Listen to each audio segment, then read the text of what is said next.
On behalf of the judiciary, I warmly welcome you to the opening of this legal year. I am delighted that we can once again open the legal year in person. It has been a long 3 years since we last met for this purpose, and it is evident from both your addresses, Mr. Attorney and Mr. Tan, that quite a lot has changed in that time.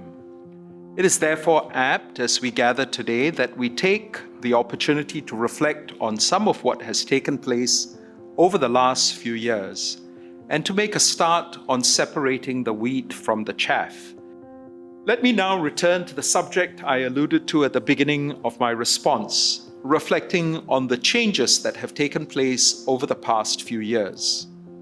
I will focus on 3 broad areas. First, the impact of these changes on our profession, which you, Mr. Tan, have spoken of at length this morning. Second, the need for us to reimagine our legal landscape. And third, the critical issue of access to justice. We can all agree that we've been buffeted by considerable changes over the past few years. It seems even the basic modalities of how we work and where have undergone a fundamental shift. I think we need to emphasize the inescapable truth that being a lawyer entails a choice to live by those values of honesty, integrity, and service.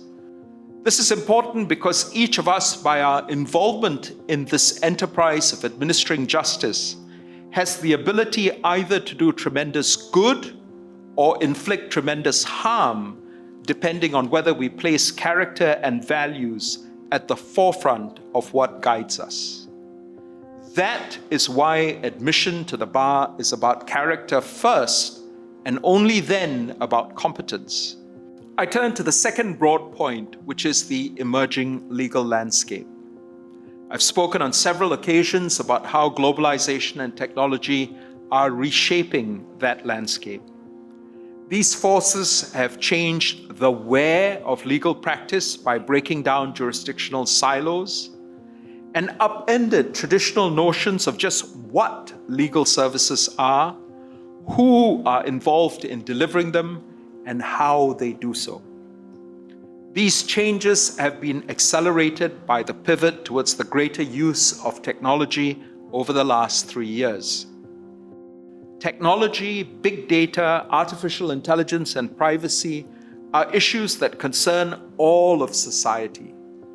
And we need to ensure that we have lawyers who are familiar with and able to deal with the legal issues they will throw up, and also to contribute meaningfully to the broader discussions about how we should integrate these realities into the fabric of our lives.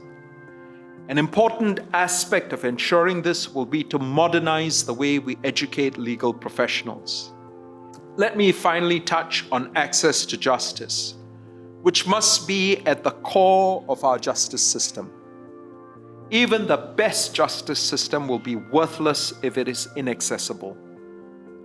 This is an especially pressing concern in the prevailing global context of rising inflation and sharpening inequality. All of us must apply ourselves to the task of ensuring that justice is accessible to those in our community at risk of being shut out. The task is complex and requires a multi-pronged approach.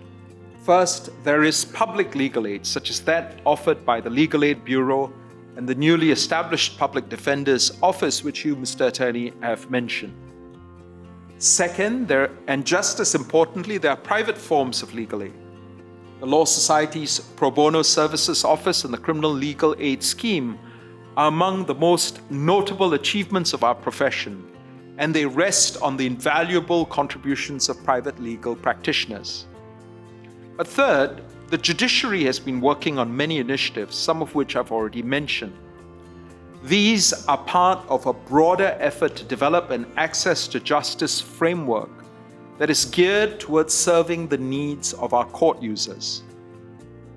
Change has been a central theme of my address today. I've spoken of what has changed, what will be changing, what needs to be changed, but also of what must not change. Change can be unsettling, but it can be managed if we acknowledge its necessity, recognize its imminence, and are open to constructive feedback. I can think of no better time than the opening of this legal year for us collectively to dedicate ourselves to addressing these changes, having come through one of the most challenging periods in our history. Thank you all very much once again for your presence this morning. On behalf of the judiciary, I wish all of you a happy, healthy, and fulfilling new year.